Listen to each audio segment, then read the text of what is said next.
পাওয়া গেছে। ওই জয়রামপুর জঙ্গলে ওর লাশ পোতা ছিল, পুলিশ উদ্ধার করেছে। তাড়াতাড়ি চল দেখে আসি। আমার এই সর্বনাশ কে করলো রে? এই নিষ্পাপ মেয়েটাকে যে মেরেছে না, তাকে ফাঁসিতে ঝুলতেই হবে। কে যে মেয়েটাকে মারলো? মাইকে একটা মেয়েটাই মেরেছে, তার সব প্রমাণ পুলিশে পেয়েছে। হঠাৎ করে কি হলো মেয়েটার?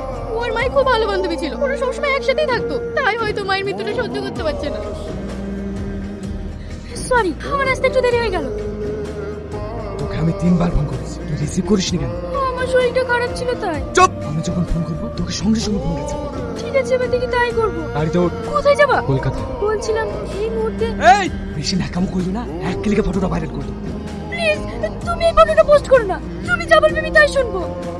কি গো, তুমি না কোনো খবর পেলে? না, সব বান্ধবীর বাড়ি গেলাম, খুঁজতেও খুঁজে পেলাম না। কি ব্যাপার স্যার, আপনারা? তুহিন আপনার বোন? হ্যাঁ। ওকে ডাকুন। ও তো বাড়িতে নেই। কোথায় গেছে? জানি না স্যার, ওকে 2 দিন ধরে খুঁজে পাওয়া যাচ্ছে না। স্যার আপনার সন্দেহটা ঠিক। সন্দেহ মানে? আপনার বোন মাহিকে খুন করেছে, ওই জন্যই তো পালিয়ে গেছে। আপনাদের কোনো ভুল হচ্ছে স্যার। আমাদের ভুল হচ্ছে? দেখুন তো এটা কার। মায়ের নুপুরটা তো তুই না। ইয়েস, এটা আমরা মাহির ডেড বডির কাছ থেকে পেয়েছি। আপনার বোন যেখানে লুকিয়ে থাকুক ঠিক খুঁজে বার করবো। চলো। রে কথা মনে লাগছে না? আমার মনের অবস্থা ভালো নেই, প্লিজ এরকম করো না। আরে আমজাদ খান, হেমা মালিনী কি কাচের ওপর নাচছিল? আর আমি তো টাইলিশের ওপর নাচাবো বলছি, তাও নাচবি না?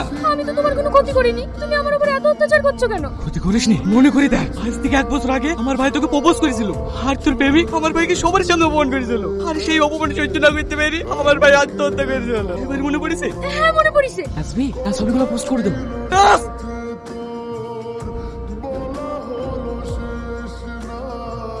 কে রে? তুই আমার মান সম্মান নিয়ে চিনি মিলি খেলছিস, আমি তোকে ছাড়বো না। ছাড়ো কাছে আমাদের উপরে হাত দেবে না। কেন এসেছো এখানে? এইসব তুই কি বলছিস? আমরা তোকে খুঁজতে এসেছি, আমাকে খোঁজা দরকার নাই। আমি ওর সাথে খুব সুখে আছি, তোমরা এক্ষুনি এখান থেকে বেরিয়ে যাও। তুই তোর ভাইকে এরকম কথা বলতে পারলি? যে এই ভাই দিন রাত শুধু তোর সুখের কথা ভেবে এসছে, তোকে কোনোদিনও বাপ মারা বা বুঝতে দেয়নি। আর তুই সেই মানুষটাকে এই লম্পটটার জন্য অপমান করতে পারলি? খবরদার ওকে লম্পট বলবে না। ওকে আমি ভালোবাসি, সারা জীবন ওর কাছে থাকতে চাই। বেরিয়ে যাও এখান থেকে।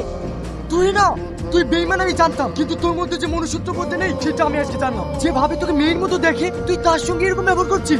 অনেক জ্ঞান দিয়েছি, চল ফট এখান থেকে।